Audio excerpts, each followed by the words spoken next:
Welcome to Roll of the Dice. I'm Dan. And I'm Lee.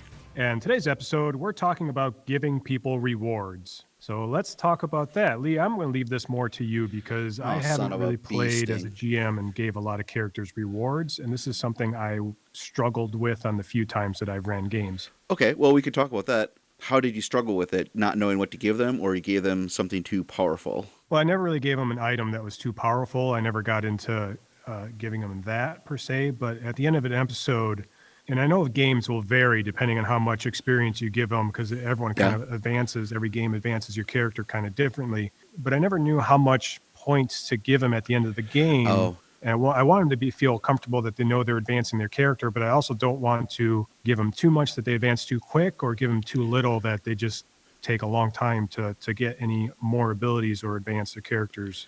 It's really, really hard. Sometimes books will give you an idea in the back or in the Game Master section of the book, whichever it is. They might say 1 point for just doing a regular session, 2 points for pretty good, or 3 points because you kick their asses. Now, that's a simplified system version. I think Savage Worlds does that pretty simply. D&D works differently because you can depends sometimes on killing monsters. And so they might have, in the book, it'll say 300 XP for killing such and such monster. All right, you write that down, and then you have to divide that amongst your group, however many players there are. But then there's also the non-combat rewards of role-playing.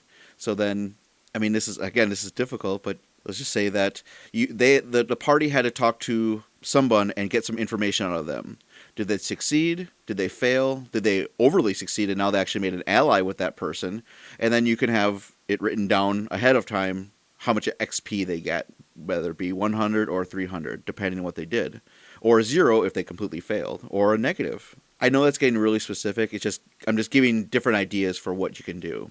Yeah, I understand. Because when you talk about that, I mean, because one of the things you had written down, you had written that like giving rewards for role playing, and as a character, player character, I always kind of struggled with that idea, and I think you explained it very well. It's more based on them role playing and getting the success or the failure.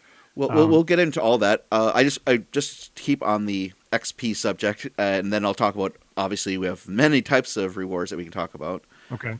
But so I just basically will solve the XP problem. You just don't know how much to give them. Yeah, and giving them too much right away can be bad. Or that can be really good because you want them to advance in levels or getting XP so they can use those points to get better skills, so on and so forth. Then you can throw bigger things at them. And some games, going back to D&D, they do it pretty well where they want you to get to level 5, level 3 very quickly. And so then the gaps between each level are now more and more great. And same thing with other systems. So I would honestly say what you can do, if their system has levels, at the end of a session, just say, you all get a level. Great. Don't have to worry about XP. You can write down the max XP that level gets or what it takes to get to there. And just do it that way. Just everyone gets this. This kind of made me think of a question. When you're running a game and you're trying to decide how much XP to give someone at the end of the game, do you, going back to creating your villain, do you plan that you want the characters to be a certain level by the time they reach the villain? No. Does that ever come into play, your thought? That's an awesome question. I never thought about that.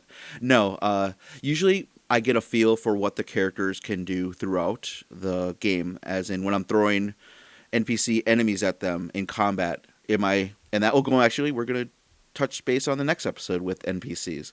So you get a feel of how powerful they are. That's true. Character advancement. But that goes with tweaking your villain. If the villain's... Yeah, so that's a different subject, but that makes sense, though. That's true. If you don't want to get them too powerful, now the villain that you made is now weakling or too powerful. But that's XP rewards. Another role-playing reward that you can give to players is a boost or a re-roll of a die. So not all systems have this. I know Deadlands, Savage Worlds, D&D even have a system where you reward a player and basically saying you can re-roll any roll that you want to do or add on to a roll that you really need to succeed. You can measure that with poker chips, tokens, coins, whatever, but I think that's a really powerful reward that that the player can use right away in the game, and then it's used up. And I don't know. I like those. Is that I guess it could vary depending on. I mean, do you decide as for any role, or do you say, "Oh, you interrogated this guy so well, the next time you want to kind of influence someone, you can re-roll because you did so well on this"? Is it like Well, ability based, or giving them a chip, so like a reroll. A Benny is what's the term in Savage Worlds. So giving them a token and saying, here's this token. You can use it to reroll any ability you want in the rest of the session. You can keep that for the rest of the game and use it whenever you want. Not necessarily session, maybe even the whole campaign. But that's your reward. You did such a good job on, for whatever reason. It can be spur of the moment because maybe I didn't expect them to not kill all the bad guys and save one of them left and do something creative with that, whether send a message back to your main boss or interrogate them and find out information that I wasn't prepared for them to do, but they did such a good job. I got to reward them on this. and you do this through I don't think how to state this. This is something you can do for any game. It doesn't have to be a game that has that system in it. Yes. You can adjust your role playing to how you want to role play it. So if you want to have that system in your game, even though you're playing Deadlands or Battlelords or something else, you can include that. Yeah, Deadlands has that in the system. I don't, and that's the thing is, I'm not an expert in all games, so I don't know if all games have this type of reward system. Basically, what I'm saying is, if they don't have it, add it. Why not? I really feel that it rewards the players without having to give them XP, because I feel extra XP is what I mean. Because at the end of the session, I know some D&D, some GMs that I've played with, they will give different levels of XP to different players, and I feel that is really demoralizing.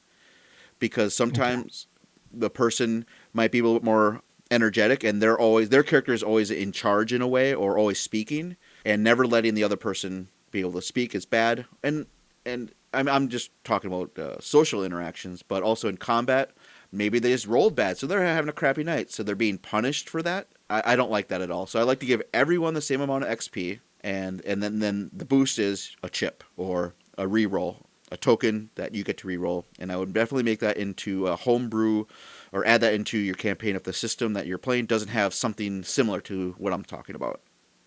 I think that's why I was going to jump into it earlier, like too early, I guess. But it's a problem that I always had when I was playing a game was someone would get extra experience points or more experience points. And sometimes it would be, well, you role played, great this game. Here's extra tokens. Yeah. And as a character player, I'm thinking, well, we all role play their character.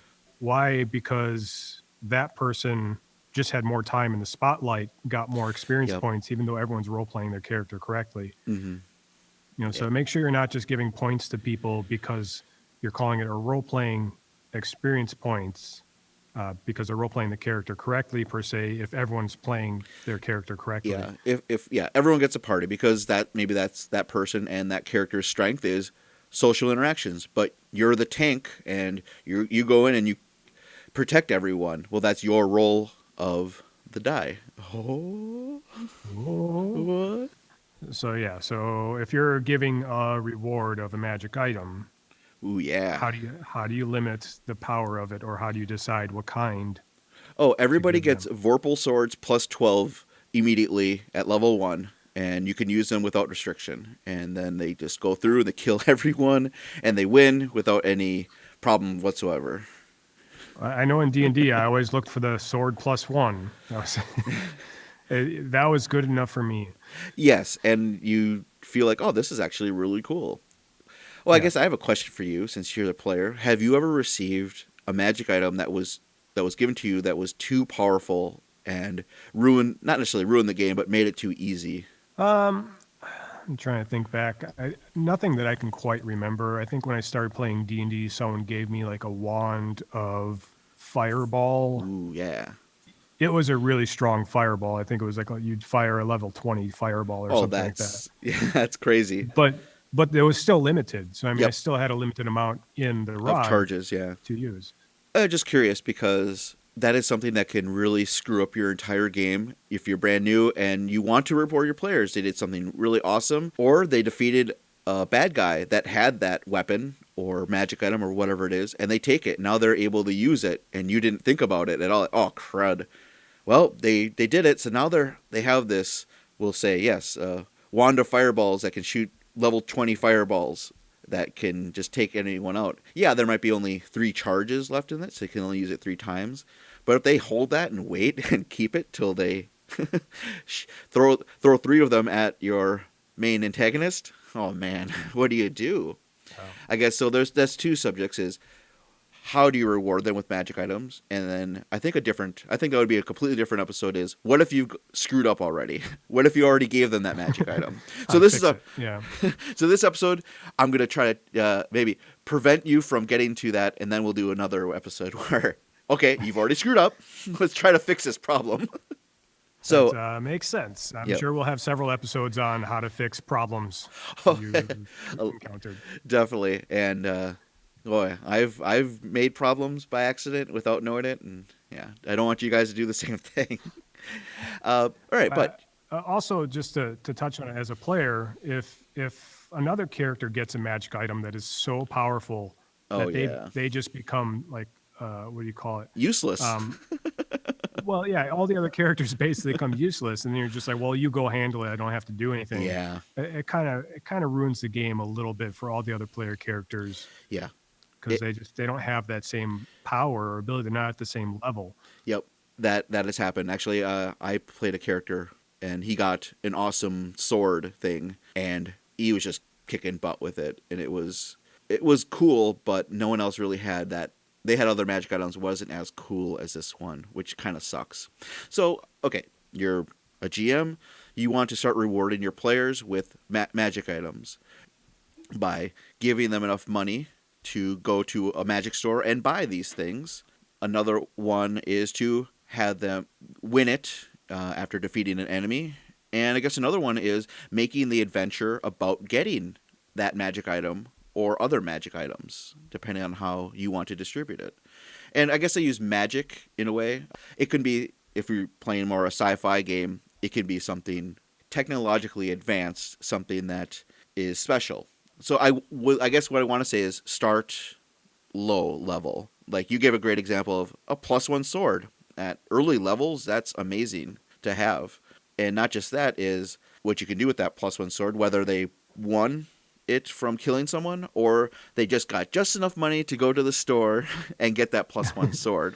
And make sure that the store doesn't have +5 swords that you can get for however much money or something fantastic. They only had this one cool sword that was in the back covered in dust.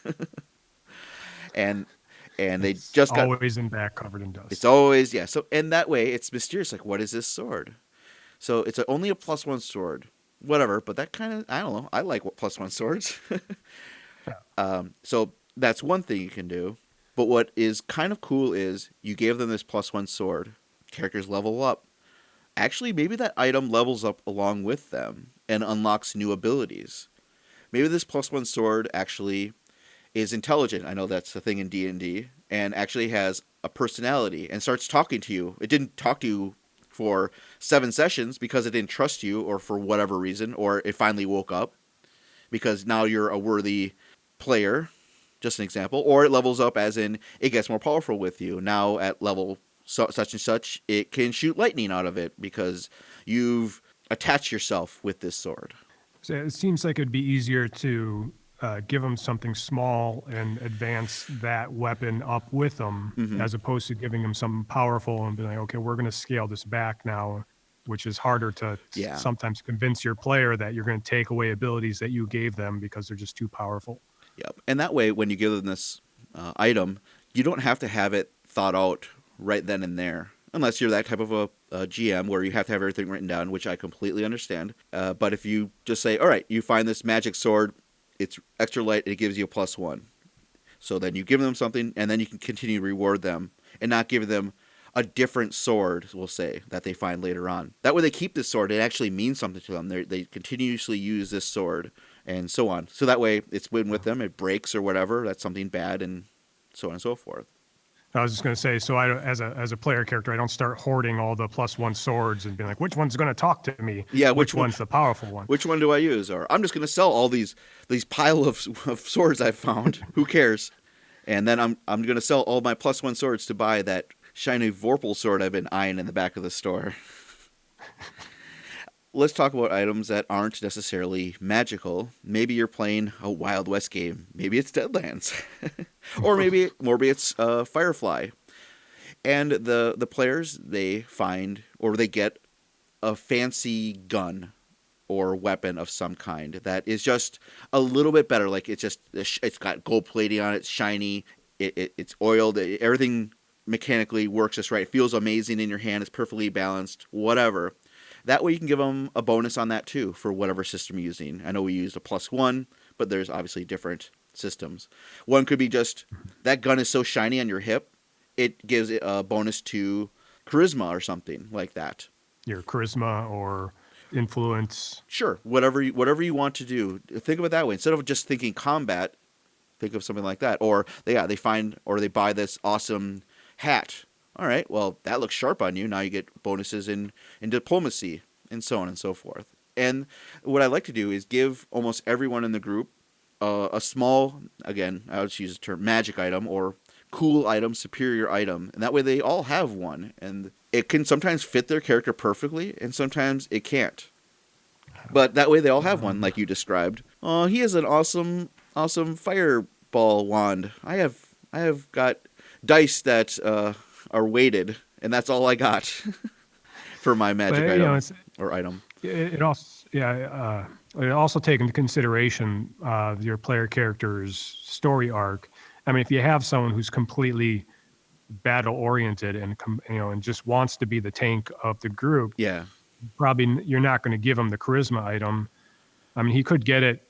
You could show Sure. it to him, and maybe he will just give it away to someone else, or someone else will try to get it. So there's some role playing in there, but you kind of want to give items for everyone's character that's in the group. That kind of fits it. It tweaks their personality, like their mechanics. So then you give them an awesome set of tools that give them just a +1 or whatever. Just give them a little boost, but they're shiny and they're brand new. Yeah, you wouldn't give that to a tank. Like, here are a bunch of cool tools that you can use. Oh, all right, I'll just sell It could these. be funny if the tank's like, I got this new set of lockpicks that are really shiny. Yeah. And the thief's like, I'll take them. He's like, no, I'm going to try and unlock this door. These are shiny. I can do it. Yep, and then it breaks the first one, and it breaks the second one. Yeah, something like that would be fun role playing to do. Also, other things you can do is giving items that have limited uses. So healing potions, hypo sprays, potion of invisibility, whatever. That can definitely help out your team, your group, and it can be fun. If it can be something silly like a potion of sex change, so they drink it for one day they have a sex change. Because that happens all the time in games. And D&D, you'd be surprised how frequent sex change is. That I've noticed.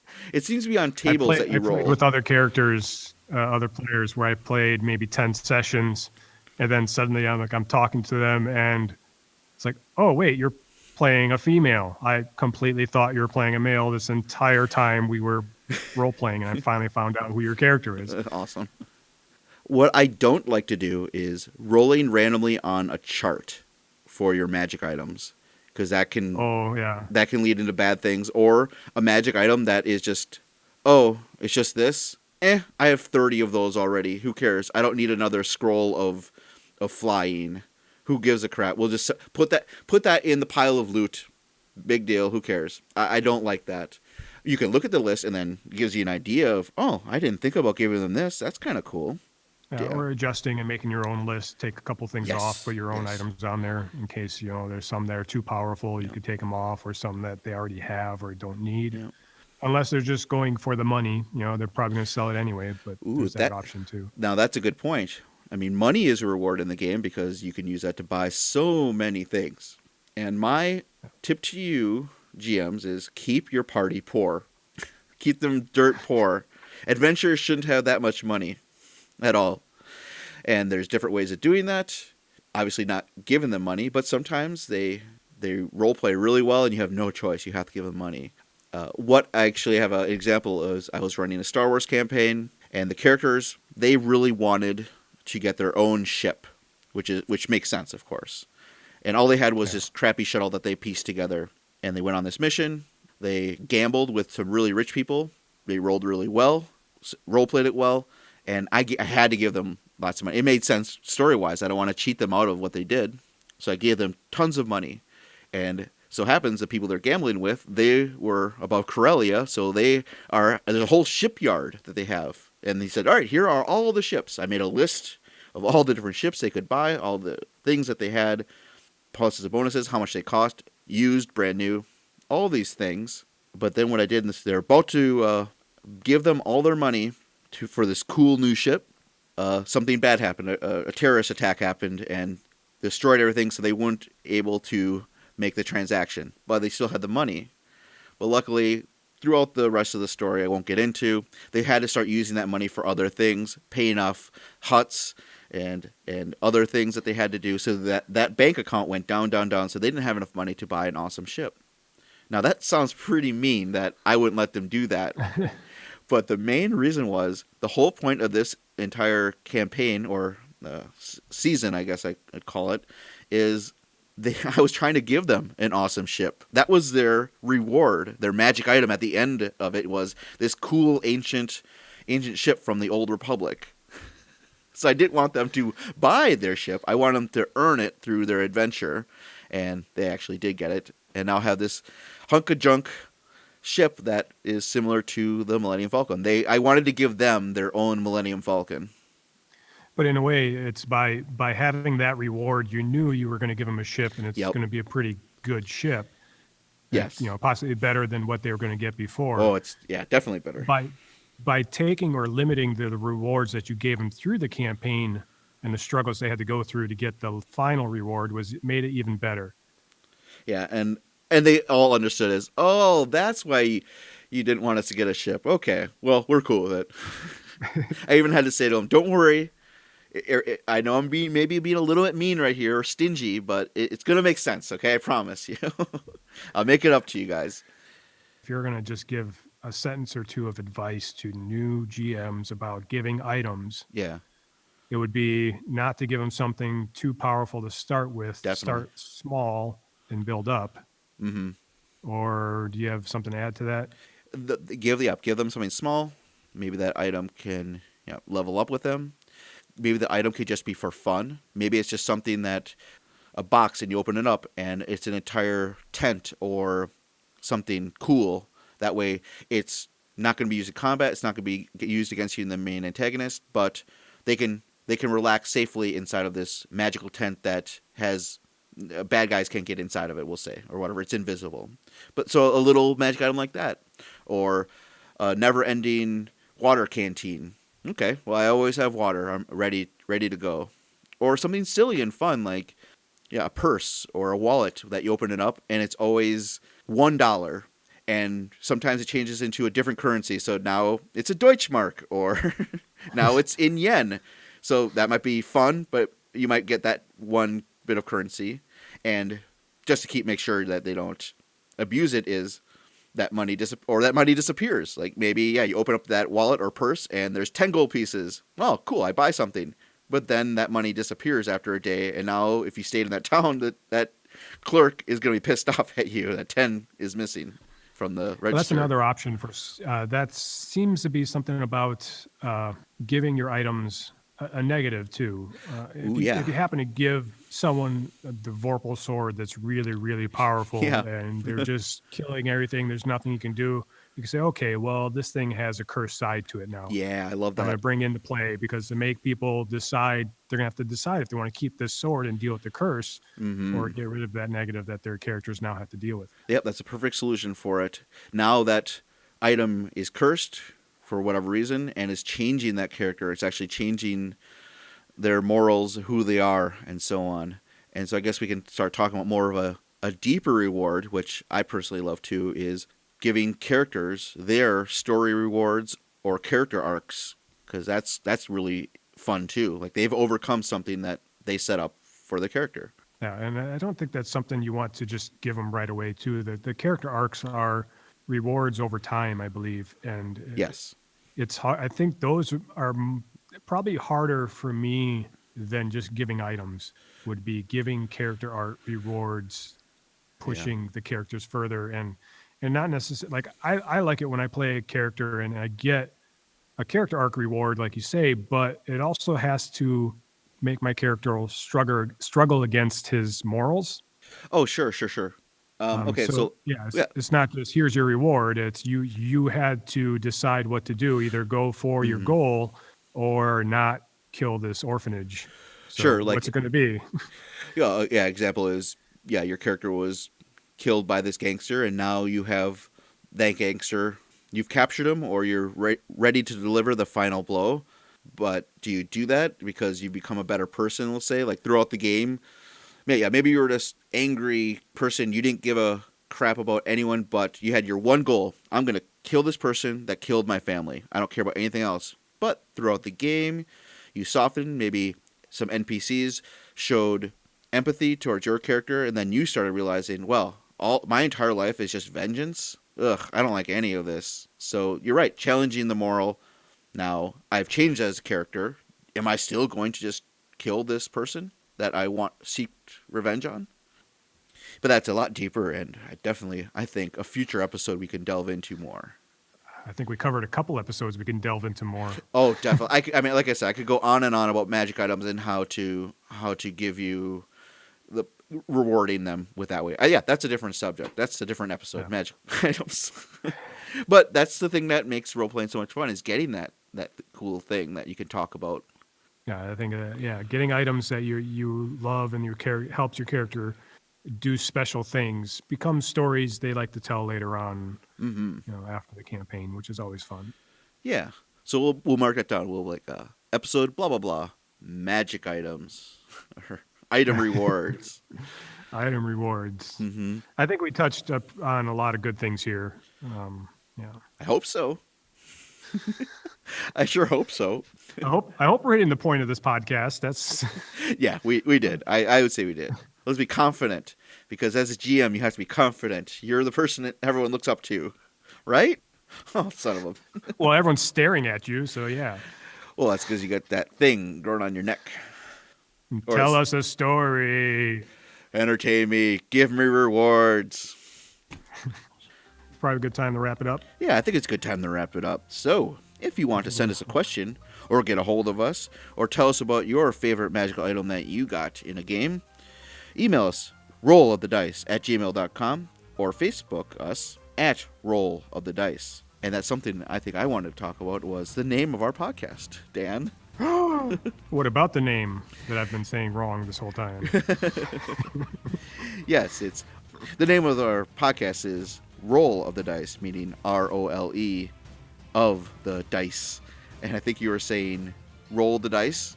I was saying roll the dice. Yes, that was what I thought the name of the podcast was when we started. And, My friend, when I was coming up with an idea for what to name this podcast, I really wanted to think of something, and I wrote down a bunch of things, and I asked Ben, can you just tell me what to name this podcast? You're really good at naming things. And he's the one who came with roll. It's, oh, okay, it can mean rolling the dice or knowing your role as a GM or as a player. So I thought that was pretty clever. Well, now we're all square as we get further and further into this series. yeah, we'll start to do things a little more correctly, maybe, and we'll slowly get better. We will never screw up ever again. We will never screw up ever again, as I just screwed up trying to say that sentence. So I think that has deeper meaning. I will always screw up, so I promise I will never die. I will never be perfect. Awesome. Never give up. Never surrender. Never surrender. And remember, keep shaking those dice, and may your roll be true.